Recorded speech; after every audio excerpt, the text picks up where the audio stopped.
ඉතින් මුදලේ මනෝවිද්‍යාව. ඉතින් අද අපි කතා කරමු psychology of money ගැන කෙටියෙන්. හරිද? එතකොට ඇත්තම කිව්වොත් මේක psychology of money book එකේ සාරාංශයක් නෙමෙයි. හැබැයි ගොඩක් දෙනාගේ සල්ලි කියලා හිතන් ඉන්න. සල්ලි හොයන්න අමාරුයි කියලා හිතන් ඉන්න. ඒ මානසිකත්වයෙන් මිදෙන්න මම හිතනවා මේක ගොඩක් උපයෝගී වෙයි කියලා. ඉතින් අපි දැන් වීඩියෝ එක ස්ටාර්ට් කරමු. ඉතින් ධනවත් වීම බොහෝ දෙනෙක් හිතන්නේ හරි අමාරු දෙයක් කියලා. ඉතින් ඇත්තම ධනවත් වීමට ගොඩක්ම වැදගත් වෙන්නේ මනෝවිද්‍යාව. හරිද?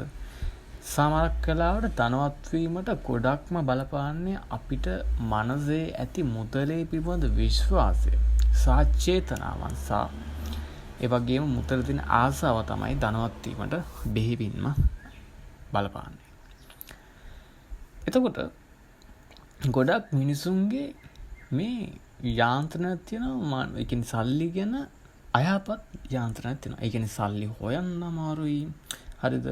එතකොට මට හැමදාම සතුටින් ඉන්න පුළුවන් සල්ලි හම්බුනොත් විතරයි. එතකොට ඇත්තම කිව්වොත් සල්ලි හොයන්න මම හැම වෙලෙම ජොබ් එකක් කරන්න ඕනේ. රයිට්? මේ වගේ වැරදි මානසිකත්වය තියෙනවා. හරිද? නමුත් මේ මුදල් හොයන්න අමාරුත් නෑ. ඒ වගේම අපිට හැම වෙලෙම සතුටින් ඉන්න මුදල් අවශ්‍යමත් නෑ. හරිද? නමුත් මුදල් සහ ධනවත් වීම කියන්නේ දෙකක්. හරිද? එතකොට ධනවත් වීමට ඔයාට මෙන්න මේ ක්‍රම කිහිපය යොදා ගන්න පුළුවන් නම් මම හිතනවා අවුරුදු කිහිපයකින් ඔබට පුළුවන් ධනවත් වෙන්න. ඉතින් පළවෙනි එක තමයි ඉවසීම.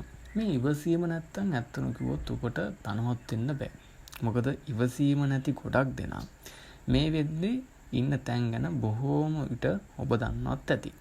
සමහරක් විට ඉක්මන් කොටයි කියලා කියනවනේ. එන්නේ ඒ වගේ තමයි ඉවසීම නැති කෙනාට ඇත්තටම කිව්වොත් ධනවත් වෙන්න බෑ. ඒ හින්දා තියෙන්න ඕනේ නොපසුබට ඉවසීම. ඒ වගේම නම්‍යශීලී බව තියෙන්න ඕනේ. වෙනස් වෙන ආර්ථික තත්ත්වයක් එක්ක අනුවර්තනය වීම. මෙන්න මේක ගොඩක් වැදගත්. මොකද මේ ගොඩක් වැදගත් එක තමයි ඔබට ඒ වගේම තමයි විනයක් තියෙන්න ඕනේ. අනවශ්‍ය ලෙස වියදම් කිරීම වළක්වා ගැනීමෙන් ඔබට ඇත්තටම කිව්වොත් ඉන්වෙස්ට් කරන්න. ඒ කියන්නේ ආයෝජන කරන මුදලක් ඉතිරි වෙනවා. ඉතින් විනය දිවීම අනිවාර්යයි. ඒ වගේම ලෝභ නොවීම. මෙන්න මේකත් ගොඩක් වැදගත්. ඉක්මන් ලාභ පොරොන්දු වෙලා ඇත්තරම ලෝභ වෙනවා කියන්නේ අපි කරන නොකර යුතුම වැඩක්. ඉතින් ලෝභ නොවි ඔබගේ ආස දේවල් ගන්න ඔබ වියදම් කරනවා නම් සමහරක් විට එතනින් ඔබේ මනස හැදෙනවා ඔබට මුදල් තියනවා කියලා. අනිත් ටිප් එක තමයි ඔබ අනිවාර්යෙන්ම මුදල් ගැන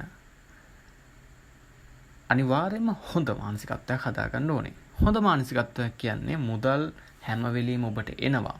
හරිද? මුදල් මට යහමින් තිබෙනවා. හරිද? මුදල් නැති බව කිසිම වෙලාවක මනසකට දෙන්නේ නැතුව හැම වෙලෙම මුදල් තිබෙන බව. හරිද? මුදල් මූලික ස්වභාවය ඔබේ හොඳ බව ඔබ අනිවාර්යෙන්ම මනසින් හදාගන්න ඕනේ. ඒ වගේම තමයි මුදලට ආදරය කරන්න ඕනේ. හරිද? සල්ලි එද්දි වගේම සල්ලි අද්දිත් මුදලට ආදරය කරන්න.